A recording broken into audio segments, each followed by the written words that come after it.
Bobbin મરીન હૂકમાં loading. Bobbin કેસમાં શટલમાં બેસાડતી વખતે બોબિન કેસના લેસને બહાર તરફ ખેંચો, ત્યારબાદ હૂકમાં ગોઠવો.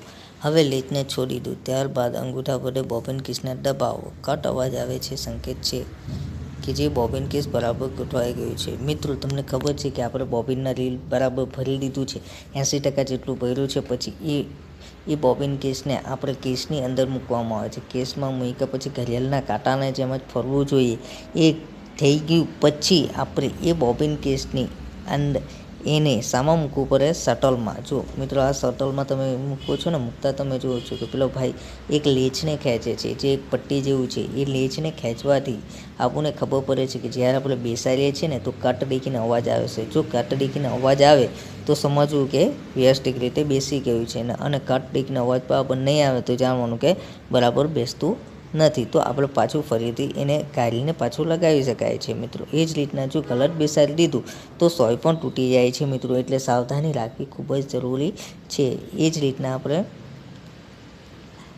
એનો સંકેત જ મળી જાય છે કે બરાબર બેઠું કે નથી બેઠું. મિત્રો, બરાબર છે ને? એ જ રીતે આપણે બોબિનનું મરીન હૂકમાં લોડિંગનું કામ પણ પૂર્ણ કરી શકીએ છીએ.